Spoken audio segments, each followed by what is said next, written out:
Align instead of struggle. Introduction. There is a reason you're holding this book, and it has nothing to do with coincidence. It has everything to do with something inside you, a quiet knowing that keeps whispering, there has to be another way. You've tried the path of force. You've walked the road of striving. You've begged the universe with your words, your sweat, your tears. You've chased success. You've visualized your dreams. You've repeated the affirmations day after day, wondering when life would finally answer back. And yet, something still feels out of reach. Something still feels heavy. What if I told you the problem isn't your desire, but your approach? What if I told you that your deepest power doesn't live in effort, but in surrender? That everything you've been running after is already looking for you, but can't find you because you're hiding behind noise, tension, and control? What if the door you've been banging on opens the moment you stop trying to break it down? This is not a book about doing more. This is a book about remembering more. Remembering the part of you that never needed to fight in order to receive. The part of you that creates through energy, not exhaustion. The part of you that is not here to beg for blessings, but to align with them. This is a return to inner harmony, to sacred simplicity, to the divine intelligence of your subconscious mind, the silent architect of your entire reality. You don't need more tactics. You need more trust. You need to come back to the source, you. Inside these pages, you won't be asked to fix yourself. You'll be shown how to feel yourself again, how to live, act, speak, and rest from the frequency of wholeness. You'll discover what happens when you let go of the grip and let in the grace. When you stop thinking your value is in the fight and realize it's in your vibration. You'll learn to manifest not by chasing, but by becoming. Not through pressure, but through presence. And once you do, you'll see the world shift before your very eyes. Gently, quietly, powerfully. You didn't come here to struggle. You came here to remember your power and to let life flow through you with peace, purpose, and precision. So breathe. Let the words hold you. Let the silence speak to you. Let each chapter bring you closer to what you've always known but may have forgotten. You were never meant to fight so hard for what already lives inside you. This is your return, and it begins now. Chapter 1. The Hidden Law That Reverses Reality. You were told to push, to fight, to climb each mountain by force. You believed life rewarded only the relentless, those who never stopped chasing, sweating, striving. And so you did. You gave it everything. You obeyed the slogans carved into your childhood. Nothing comes for free, no pain, no gain. Success is earned with blood. You ran, you begged, you tried. And yet, something never quite aligned. Despite your effort, some dreams always danced just out of reach. Others came but brought exhaustion, bitterness, or collapse in their wake. And then you saw it. A quiet pattern. People who didn't fight as hard, yet seemed to receive more. They were not frantic, not obsessed, not pushing. Life came to them gently, almost as if it flowed. That realization cracked open your certainty. Maybe there was something no one ever told you. Maybe life wasn't only muscle and grit. Maybe power hides in the invisible. This is where the great reversal begins. There exists a force within you, not logical, not loud, but unshakable. It listens not to your words, but to the tone of your soul, not to your desire, but to your faith. It is a part of you that doesn't react to struggle, but to surrender, not to effort, but to conviction. And when this part awakens, the world starts to obey in quiet, precise ways. This is the law reversed, the sacred paradox. When you release control, the order begins. When you stop reaching, what you sought begins reaching for you. When you stop insisting, the pieces fall into place. Not because you gave up, but because you finally got out of your own way. This law seems absurd to the rational mind, illogical, even dangerous. But test it, and you will find it is everywhere. Recall the moment you stopped chasing someone, and they suddenly returned. Remember when you let go of the job you wanted so badly, and then an offer arrived. Look back at the countless times your surrender became the very key that unlocked the door. This force doesn't answer urgency. It responds to peace, to a quiet certainty. When you imagine something clearly, not with desperation but with calm, you plant a seed in the most fertile field of the universe, a seed that grows not through effort, but through trust. And yet, most people fail here. They bury the seed and dig it up daily with doubt. They chant affirmations like incantations, but their hearts are full of fear. They visualize, but with clenched fists, and so their soil remains hostile, their harvest delayed. Because the subconscious doesn't respond to how loudly you declare, it responds to how deeply you believe. If you say, "I am abundant," but you feel anxious about money, your words are lies the deeper mind cannot accept. But if you whisper it, once with a quiet smile and no tension, the seed is accepted and begins its silent work. True manifestation is not the art of wishing. It is the discipline of alignment. When you act from fear, you tell life, "I don't believe." But when you rest, when you trust, when you surrender with joy, then life begins its secret orchestration. The wisest ones do not wrestle with the world. They harmonize with it. They do not demand outcomes. They tend to their inner garden. And that garden blooms with astonishing timing every time. So the real question is this: can you trust the unseen? Can you plant without digging? Can you love a dream enough to set it free? Because when you do, the game changes. You cease being a chaser. You become a magnet. What once resisted you now flows. What once eluded you now arrives. This is the first doorway into a new life. A life of elegant ease, of sacred cooperation with the universe. You don't abandon your dreams, you elevate your method. There comes a moment when willpower has done all it can, and you must hand the rest to something wiser, something larger, something within. That moment is not weakness, it is a powerful awakening. This chapter is not advice, it is an initiation into a deeper law, into the forgotten way, the way of feeling, the way of surrender, the way of becoming unstoppable, not because you fight harder, but because you finally let yourself be guided. And from this moment forward, your life will no longer be about chasing. It will be about remembering, reconnecting with what has always been yours. The path now opens before you. Chapter 2: Desire and the Trap of Trying. You are taught to want with intensity, to long with hunger, to pursue with urgency. They said that if you want something badly enough, if you obsess over it, visualize it day and night, hold it in your heart with burning desire, then the universe must yield. But they didn't tell you the whole truth. Desire is not wrong. It is a spark, a compass, a whisper from the soul. But when it slips into need, when it festers into fear, when it clings with sweaty hands, it no longer draws the dream closer. It pushes it away. Why?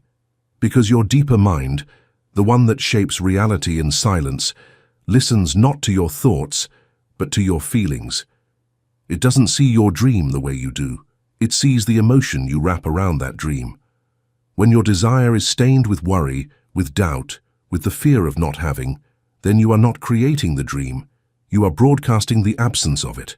You are telling life, "I do not yet have, I do not yet believe, I do not yet trust." And the subconscious, the silent sculptor of your world, obeys. This is the cruel irony. The more you try to make it happen from desperation, the further it slips. Not because you are weak, but because you are using the wrong language. The universe does not speak anxiety, it speaks with certainty, peace, conviction. True creation is never frantic, it is calm. Imagine this. You are standing before a still lake. The surface is glass. You make your request with grace. A single stone, cast gently into the water. Ripples spread effortlessly, the energy carries. But now, imagine you hurl handfuls of stones into the water, frantic, shouting your wish. The surface breaks, the water churns, you see nothing, you feel lost. This is what happens when you ask under tension. You were told that constant asking shows faith. But in truth, it often reveals the opposite. Real faith doesn't need to check the mailbox every 5 minutes.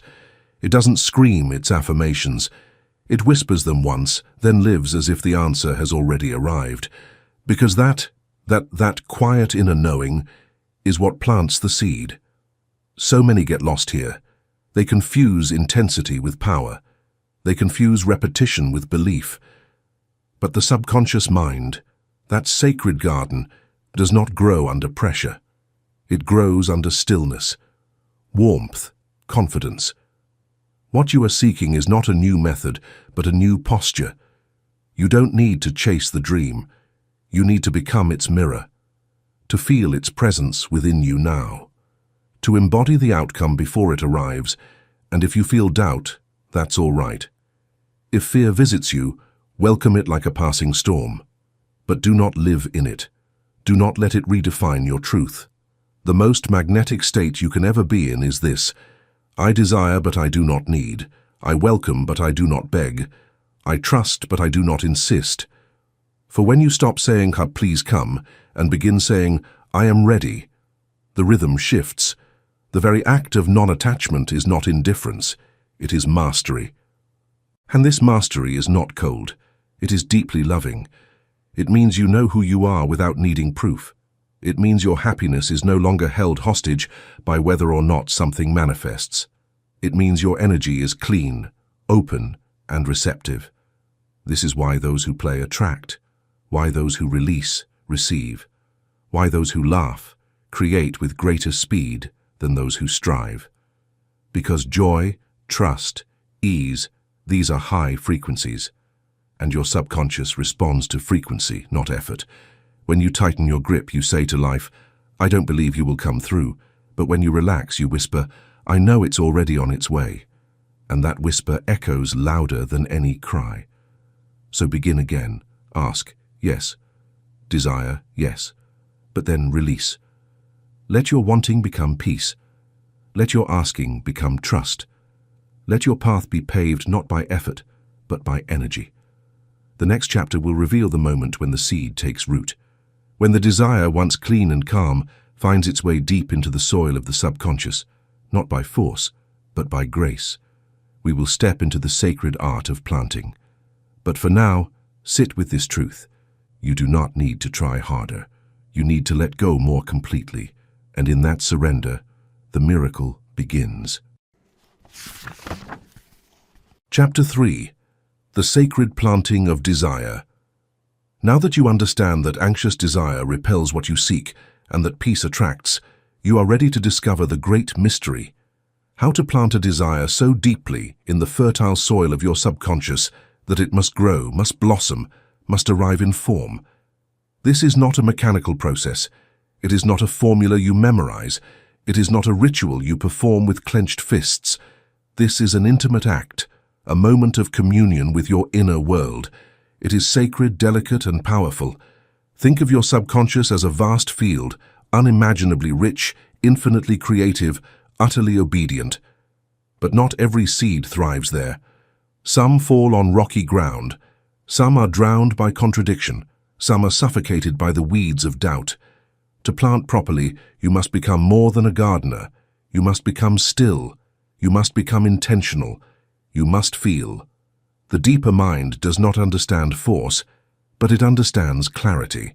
It responds not to what you say with your lips, but to what you feel in the depths of your being.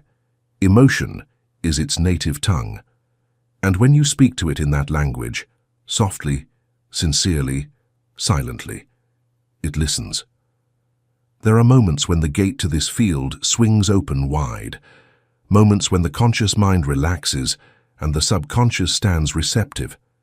These are the twilight thresholds of the day, the last few breaths before sleep and the first few moments upon waking.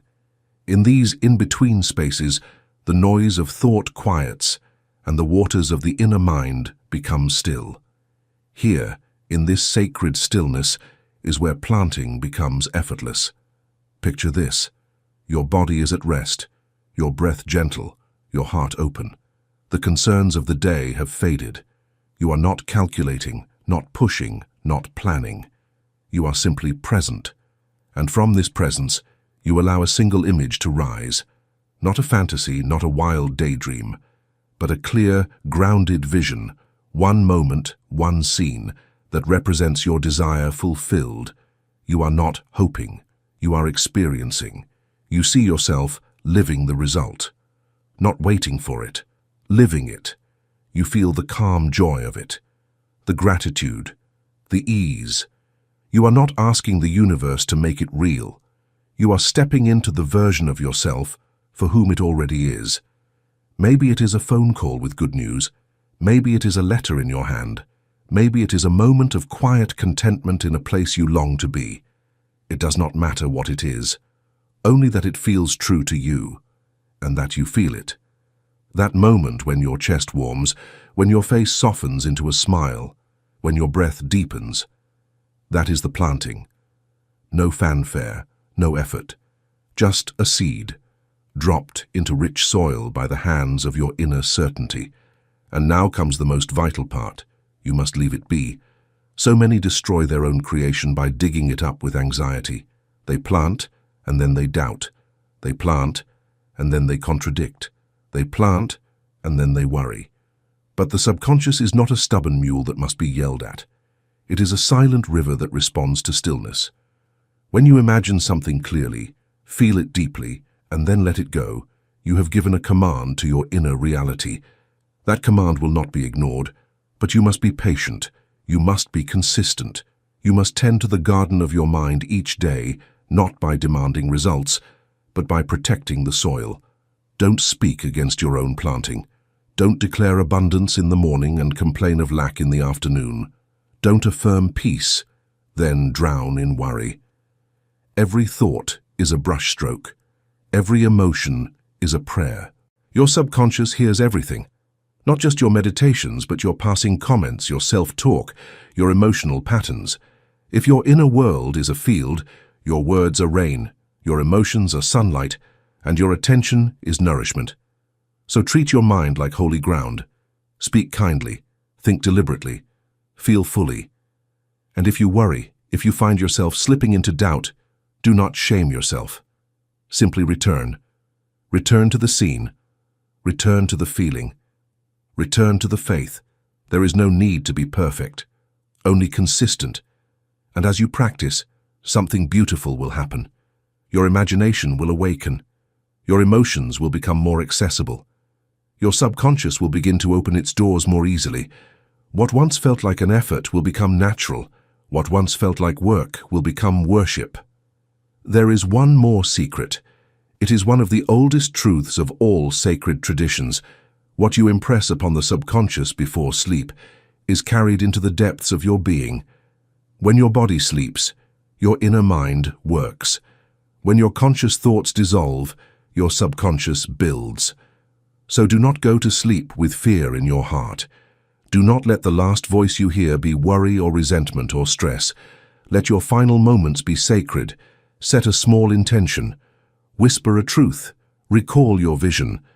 Let your heart swell with gratitude, not because it has arrived, but because you know it must. That is enough. You don't need to chant. You don't need to beg. You don't need to repeat until you are blue in the face. One clear image, deeply felt, spoken in the language of emotion, is more powerful than 1,000 empty affirmations. Feel it, plant it, bless it, then walk away. This is not giving up. This is giving over to a power within you that is ancient, intelligent, and unfailing. In the next chapter, we will go deeper into this power, how to not only visualize but to forget deliberately, how to surrender without resistance, how to rest with such conviction that the unseen must move on your behalf. Because you were never meant to carry it all, you were only meant to plant in faith and trust the invisible to do the rest. Chapter 4. The Art of Visualizing, Feeling, and Letting Go. By now you've understood that your subconscious does not respond to words shouted from the surface, but to the silent symphony of your inner state. You've learned how to plant your desire, how to choose the moment, how to speak the sacred language of feeling. But now comes one of the greatest acts of trust, the release. It is not enough to see the vision, not enough to feel it bloom within you like a dawn that has not yet reached the sky. To truly command the invisible forces that shape your world, you must learn the paradoxical art of forgetting. Not forgetting the desire, forgetting the tension, forgetting the control, forgetting the part of you that waits at the door asking, "Where is it? Why hasn't it come yet?" Because the moment you ask that question, you are telling the universe, "I doubt." And doubt is the storm that shakes the roots of what you've planted. You see, visualization is not a trick of the mind. It is not a daydream. It is a tool of transformation, and like all sacred tools, it requires reverence. To visualize is to slip into a new timeline, not to wish for it, but to live it.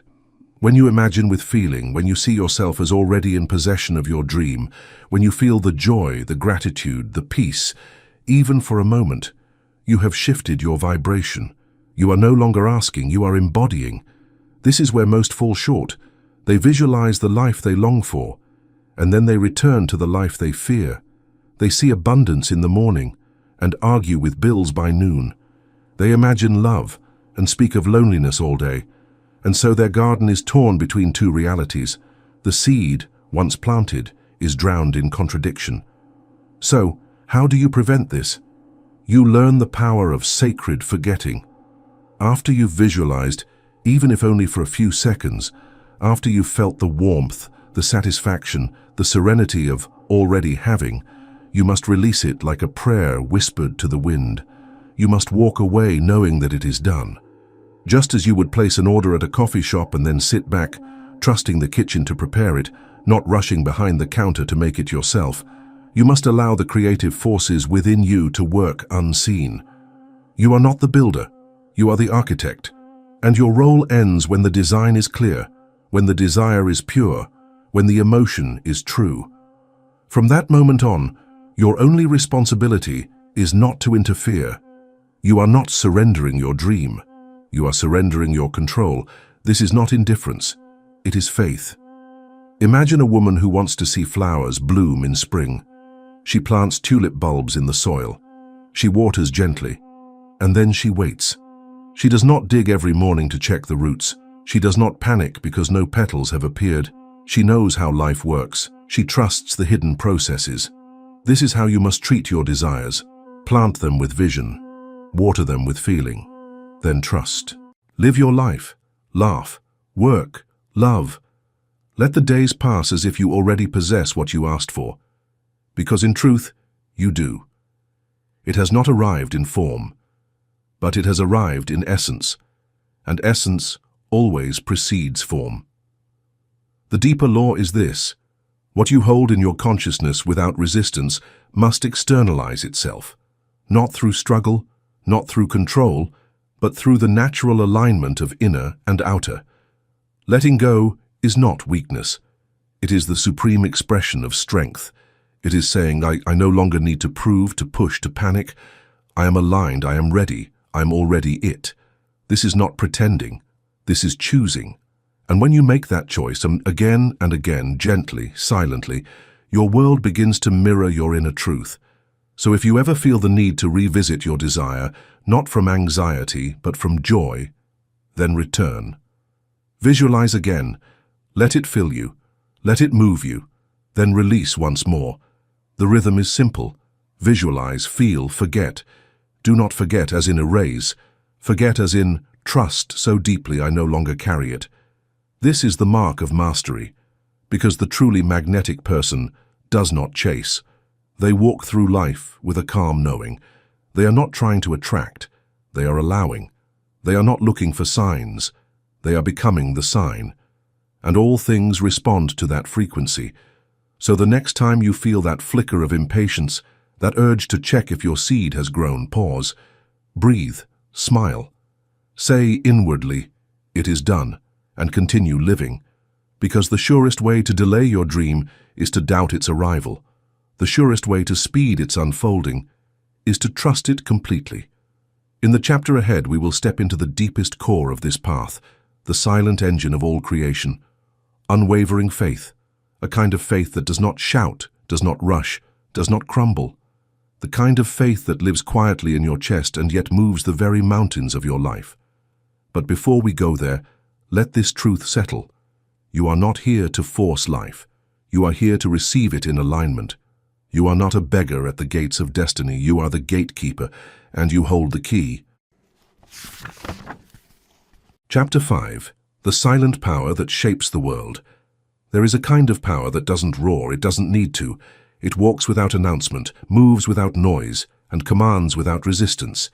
It's not found in effort, not in showmanship, not in declarations. It lives in silence, in the unwavering certainty that what is yours must come. This power is called faith, but not the kind you were taught in dogma or tradition. Not faith that begs, not faith that waits for signs, not faith that breaks when nothing seems to happen. This is sacred faith, quiet, rooted, unshakable. Not because it has proof, but because it doesn't need any. It is the invisible engine behind all manifestation. The magnetic core is behind every reality shift, and once you understand it, not intellectually but viscerally, your entire world will begin to reorganize around it. You see, true faith is not belief. Belief is often surface level. Belief still wavers. Belief still needs reasons. But faith, real faith is a decision made at the level of the soul. It is a yes spoken from your deepest self. Even when the world is silent, even when the doors are closed, even when nothing seems to move, it says, I know, I trust, I walk. And that walk, steady, quiet, without fanfare, is what moves the mountains. Imagine this. You've planted your seed. You've seen your vision. You've felt it as real. And now nothing happens. Days go by, then weeks. Silence. Stillness. This is the moment where most turn back. They start to doubt. They say, maybe it didn't work. Maybe I did something wrong. Maybe I'm not worthy. But the one who knows, the one who understands how the invisible works remains still. They smile gently. They carry on. Because they understand something few dare to believe. The visible is always late. The invisible is first. Reality doesn't respond to panic. It responds to peace. It doesn't obey your timeline. It obeys your frequency. And when your frequency is steady, when you refuse to waver, when your inner world holds its alignment, reality has no choice. It must bend. This is not philosophy, it is the law. Just like gravity, this silent faith is a force, and it governs your life whether you understand it or not. But when you begin to work with it consciously, when you learn to remain rooted even when your senses scream otherwise, then the real magic begins. Think of a seed deep underground. No light, no sky, no evidence of life. But inside, movement, expansion, growth. You don't see it, not yet. But you trust the process. You know the intelligence of the earth is working. You don't unearth the seed to check. You don't cry because there's no flower. You wait. And when it blooms, it seems sudden, but it never was. So too with your desires. Your inner world is the seed. Your feeling is the water. Your certainty is the sun. And your faith, the kind that makes no noise, is the soil that holds it all. This chapter is not about doing more. It's about doing less, but from a place of knowing. A place where you no longer need the world to show you signs, because you've become the sign. You no longer seek confirmation from outside, because you already feel it inside. So, how do you cultivate this silent faith in a noisy world? You begin by choosing it again and again on each morning. You wake not with the question, will it come? But with the conviction, it's already on the way. You walk as if your steps are guided. You speak as if your words shape the air. You breathe as if the entire universe is conspiring for your joy. And when doubt whispers, you don't argue, you don't wrestle, you simply return. Back to stillness, back to the feeling, back to the truth you chose before the world distracted you. And perhaps the most important part, you guard your faith. Not everyone needs to know your dreams. Not every voice deserves access to your vision, because doubt is contagious. And the world is full of well-meaning people who will gladly talk you out of your destiny. So hold your vision like a sacred fire. Share it only with those who can add light to it. And when you can't find anyone who believes with you, believe alone. That's how masters are born. Faith is not the absence of fear. It is your decision to move forward, even when fear is present. It's choosing alignment over panic, stillness over urgency, vision over noise. When you walk in this faith and when you no longer ask when or how, but simply say yes, the universe listens. And in that listening, roads rise to meet your feet. People appear, doors open, synchronicities bloom. Not because you forced anything, but because your inner alignment gave permission for life to respond. So if you're wondering when it will come, stop. The more powerful question is, are you still aligned? Because when you are, the result is already moving toward you. Let this be your mantra. I do not chase. I align. I do not push. I trust. I do not force. I allow. And from that vibration, from that magnetic stillness, all things are drawn to you. In the next chapter, we will explore the final unlocking, the ultimate act of trust, the power of doing nothing and watching everything shift. But for now, let this truth settle into your bones. What you feel, consistently and calmly, must be. Your faith doesn't need to shout, it only needs to remain. Chapter 6. The stillness that creates everything. You were told to move, to strive, to act, that only the busy are worthy, only the tireless succeed, only the relentless survive. And so you ran. You filled your days with effort, your mind with plans, your soul with pressure. You forgot what it meant to pause, to be, to breathe, without trying to become. But here, you will remember. Because the greatest movements in life often begin in stillness. There is a sacred intelligence that flows when you stop forcing, a hidden order that reveals itself when you step aside. You may think stillness is weakness, but it is the origin of all strength. You may think doing nothing is laziness, but it is the gateway to the highest kind of creation. Stillness is not the absence of activity. It is the presence of alignment. There comes a moment when your conscious mind has done enough. You've visualized, you've felt, you've planted the seed. Now the soil must take over, and your job is no longer to dig or interfere. Your job is to trust not in the clock or the calendar, but in the current. This is the great challenge of the modern world, to remember that movement is not the only language of power. We are surrounded by noise, celebrated for hustle, rewarded for exhaustion. Yet, beneath the noise, beneath the effort, there is a quiet pulse, timeless, ancient, that knows exactly what to do. And it only speaks when we listen. Let go of the idea that you must chase, that you must fix, that you must be everywhere, doing everything to matter. You are not here to wrestle with life. You are here to align with it. And alignment is discovered in stillness. Imagine this. You've planted a delicate seed in a perfect garden. You've chosen the best earth. You've watered with care. Do you now scream at it to grow? Do you tear up the ground to check its progress? No. You trust the mystery. Because deep down, you know that the forces of nature require no management. So too with the subconscious. Once you have impressed your desire into its depths with clarity and feeling your part is done, the inner machinery, invisible, wise, unhurried, begins to move. And your best contribution from that moment is not more doing, but more being. Still, open, quiet. This is not passivity, it is inner mastery, and it is terrifying to the ego. The ego wants to prove its worth through action. It fears that if you're not doing, you are falling behind. But the soul knows differently. The soul is patient. It does not need to be loud. It does not need recognition. It does not panic when nothing seems to change. It simply breathes and allows.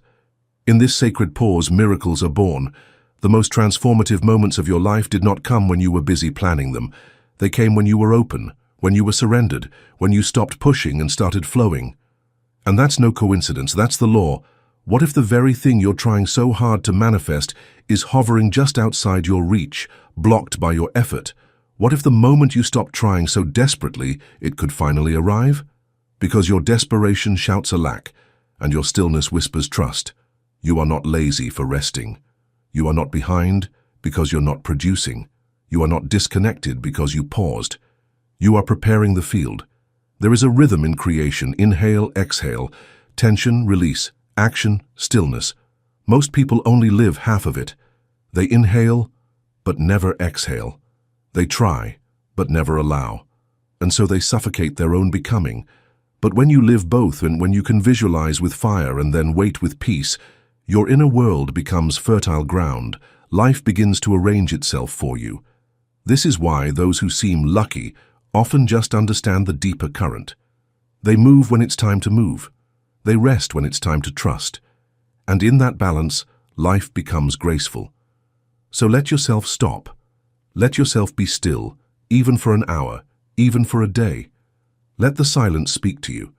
Let your breath soften. Let your thoughts drift. Let your soul show you what your mind never could. There is a vast difference between inactivity and receptivity. One is fear, the other is faith. This kind of non-action is the highest form of action. It says, I've done my part, now I allow life to do hers. It opens the space, it clears the channel, it removes the noise, and in that space, something begins to bloom. You start to feel differently, subtly, strongly. There is less urgency, less grasping, less resistance. And then, without warning, the phone call comes. The message appears. The door opens. The idea drops in like lightning. Not because you fought for it, but because you made room, because you became the space. And this is the art of spiritual stillness. So if today you are exhausted, not just in body but in spirit, let go. For one moment, let go. You don't need to push today. You don't need to chase. You don't need to prove. You need to allow. Because when you allow, you shift from force to flow. And what once felt impossible begins to arrive, naturally. Not because you demanded it, but because you trusted it into being. Chapter 7. The Whisper That Rewrites Reality. You've heard it 1,000 times. Repeat it, and it will become true. Say it until you believe it. Affirm it, and it shall manifest. And so you did. You stood before mirrors, whispered before bed, and repeated during your walks. You spoke words of abundance, health, and love, over and over. But sometimes, nothing happened. And in the quiet, you wondered, am I doing this wrong? Why aren't the affirmations working? Why do my words feel empty? The answer is simple and profound. Words alone do not create. Energy does. 1,000 hollow repetitions can never match the power of a single phrase spoken with truth in your bones. You see, the subconscious mind does not speak the language of effort. It speaks the language of feeling. It listens not to what you say, but to how you say it, to the tone behind the syllables, to the vibration of your heart when you speak. A soft whisper from your soul is louder than 100 desperate chants. Imagine this. You're sitting in stillness. You've let go of your thoughts, your worries, and your need to control. There is no one around, just your breath, just your body, just your being. And then, gently, without effort, you speak. I am safe. I am ready. All things come to me with ease. Everything I need is already on its way. And when you say it, you don't try to force belief. You don't wait for goosebumps or signs. You simply feel the truth of the words resonate, like a chime in the air of your soul. That is when the magic begins. Because real affirmations are not meant to convince the world. They're meant to remind you of what's already true. The deeper part of you, the timeless, infinite self, already knows you are whole. You already know you are guided, already knows you are worthy, but you forgot. The noise of the world made you forget. Fear made you forget. The opinions of others drowned your knowing. So you speak these words not to make them true, but to remember. And remembering changes everything. It brings your inner world into harmony. It returns you to the center. It sends a signal not just to your mind, but to the very fabric of reality. This is who I am. This is what I allow. This is what I choose. And reality listens. The most powerful affirmations are not shouted. They speak with presence, with stillness, with love. Because your subconscious is not a machine to be programmed by repetition. It is a living force, tender, deep, impressionable. It responds to gentleness, to intention, to clarify. Think of it like a child. It doesn't need long speeches. It needs safety. It needs calm. It needs simple truths repeated with warmth. I am enough. I am loved. I allow abundance to flow to me. All things work together for my highest good. Say it once, with your whole being, and it echoes through your inner world like a sacred bell. That one sentence, spoken in true alignment, becomes a seed. And you already know what happens with seeds. They grow in silence. They grow in time. They do not grow faster because you scream at them. They grow because the soil is right, and your soil is your emotional state. So when you affirm, don't perform, feel, breathe, let the words drop into the still water of your heart, and then move on. Live as though they are already working. Walk as though they are already creating. Sleep as though they have already taken root. Do not chase evidence. You are the evidence. You are the living result of your inner vibration. You don't need to force reality to catch up to your truth. You just need to stop contradicting it. And that's where most people undo their own progress. They speak peace in the morning and panic by afternoon.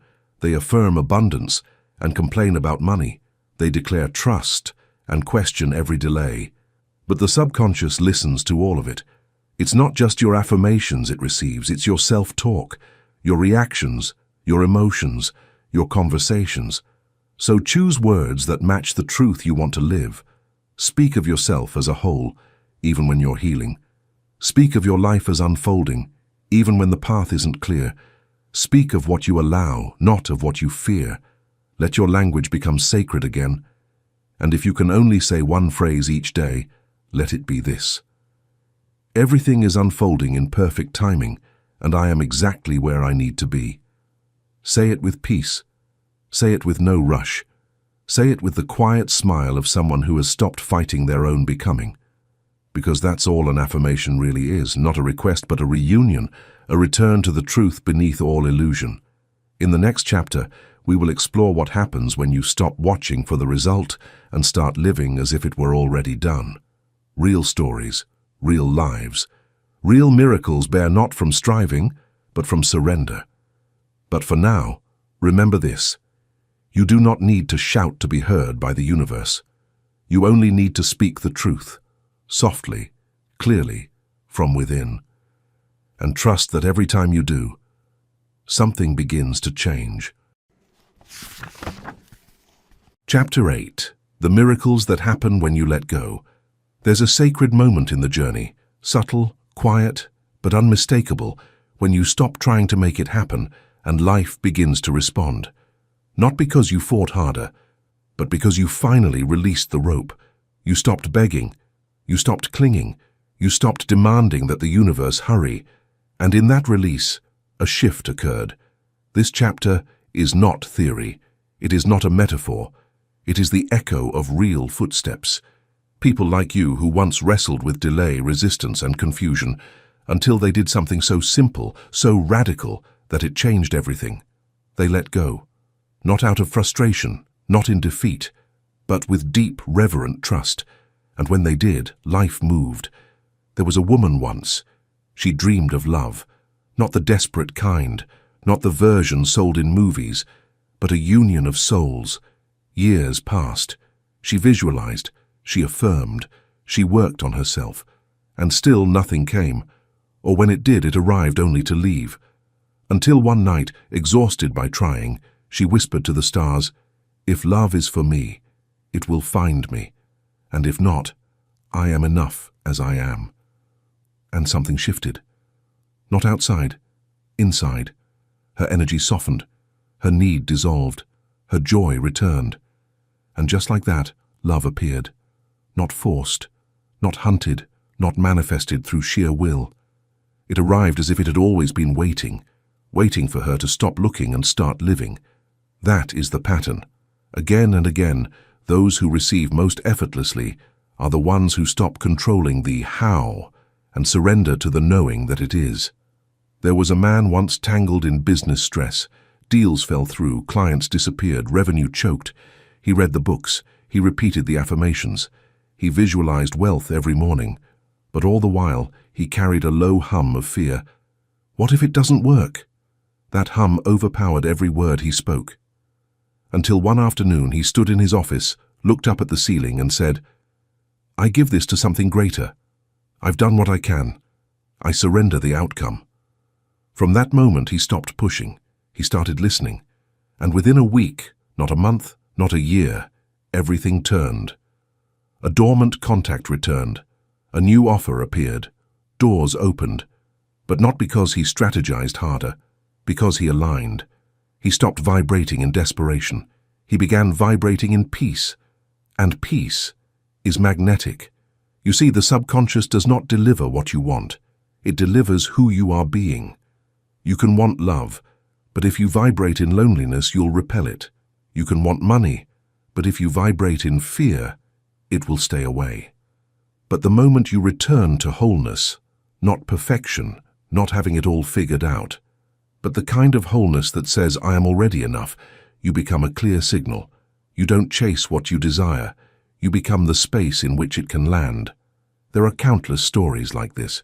A woman releases the need to conceive after years of trying, and then unexpectedly, life begins within her. A man gives up his search for a job, deciding instead to explore joy. And the perfect position finds him through a forgotten contact. A writer stops forcing inspiration, rests, walks in nature, and the words return like a flood. Why? Because the universe does not respond to effort, it responds to alignment.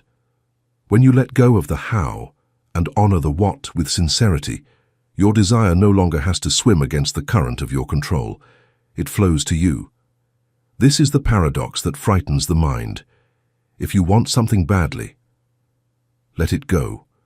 If it is yours, it will come, not when you need it to, but when you no longer need it at all. Not because you've stopped wanting, but because you've stopped resisting. In that energetic gap, the miracle arrives. So ask yourself, what am I holding on to with too much pressure? What dream am I suffocating with my own expectations? What desire have I mistaken for a burden instead of a blessing waiting to unfold? Dare to loosen your grip. Dare to exhale. Dare to say, "I trust you to find me when the time is right." Because that trust is a frequency, and the subconscious listens. It hears the difference between, "Please, I need this to feel whole," and "I am whole already, and I welcome what belongs to me." One is desperation, the other is power. So look not at whether your desire has arrived yet. Look at the soil in which it's been planted. Is it peace? Is it faith? Is it joy? Or is it fear? Because the harvest cannot come when the roots are trembling. Let this chapter be your mirror, not to make you try harder, but to help you surrender better. Your story, too, can be one of sudden alignment, sudden flow, sudden arrival. And it will not be sudden to your soul. It will feel inevitable. Because deep down, you always knew that when you stopped pushing, it would come. The next chapter will take this even further, into how to live each day from this new reality, not as a hopeful experiment, but as a new identity. Not someone waiting for results, but someone who walks through life as if they are already whole, because they are. Chapter 9. Living from the reality that already exists. There comes a day when everything changes, and not because something outside you shifts, not because the money arrives, or the lover appears, or the answer finally lands in your lap, but because you wake up and realize you no longer need it to feel complete. The desire is still there, the vision is still clear, but the need is gone, the anxiety is gone, the obsession has vanished, and in its place, peace. A soft knowing has taken root in your chest, a quiet confidence that says, "I'm already it, I'm already aligned, I don't have to chase what's already mine." That's when you know you've crossed the threshold, from seeker to creator, from reactor to receiver, from someone trying to manifest to someone who is the manifestation. This change doesn't announce itself with lightning bolts. It's not theatrical, it's not loud. It feels like silence, like calm, like wholeness. And once you feel it, truly feel it, there's no going back. You no longer affirm to fix yourself. You affirm to recognize yourself. You no longer visualize getting something. You visualize maintaining alignment. You no longer meditate to reach peace. You meditate because you are at peace. This is where the work ends and life begins. When you begin to live each day as if your desire is already here, not pretending, not performing, but embodying, you become a walking resonance of your chosen reality. And the world responds, not because you're convinced it, but because you stopped contradicting it. This is the essence of creation: alignment without effort, action without tension, movement without fear. You no longer ask, when will it come? You simply say, thank you, it's already done, and your energy becomes undeniable. People feel it in your presence, in the way you speak, in the way you carry yourself. You're not waiting anymore, you're not proving anything. You've moved out of need into knowing. This is the most magnetic state a human can reach, and it's available to you right now. Not after the goal is met, not once the proof shows up, but in this very moment, if you choose to step into it. How? You decide that your joy is no longer dependent on outcomes. You decide that your worth is no longer up for negotiation. You decide that the version of you who has it is the one you choose to be, right now. Not when the evidence arrives, but before. Because the evidence doesn't create the state creates the evidence. So walk as the one who already has it. Speak as the one who's already living it. Think of the one who's already become it. Not out of delusion, but out of alignment. If something doesn't show up today, you're not shaken. You're not discouraged. You're not undone. You simply say, not this door, not this hour, but still inevitable. Because you trust the current. You trust the law. You trust your inner world more than you trust the outside noise. And that's how you know the process is complete. The flower is blooming, even if your eyes can't see the petals yet. This is not about giving up desire. It's about shifting the energy beneath it. You no longer vibrate from lack, you vibrate from embodiment. And embodiment is the most advanced form of manifestation. Because once you are it, you stop attracting through force. You start radiating. And what matches you can't help but find you. No more proving. No more urgency. No more using spirituality as a tool to get what your ego craves. Now, spirituality is simply your way of living. Presence is your home. Trust is your rhythm. Peace is your foundation. You've stopped reaching outward. You've come in. And from there, everything flows. This isn't a motivational speech. This is the law, the very structure of how life mirrors your frequency. You don't get what you wish for, you get what you believe you already are. So be it now. If you're waiting for the dream job, live with the energy of someone who already does meaningful work. If you're waiting for the relationship, love yourself the way you'd want to be loved. Walk through the world with the glow of someone already chosen. If you're waiting for the money, make decisions with the trust of someone who knows that provision is always arriving right on time. The world adjusts to you, not the other way around. That's what no one told you, that you don't need to convince life to love you. You just need to stop interrupting what's already flowing toward you. This is your invitation. Stop living from memory. Start living from imagination, not as fantasy, but as frequency. Because once you become the vibration of what you want, the physical is already on its way.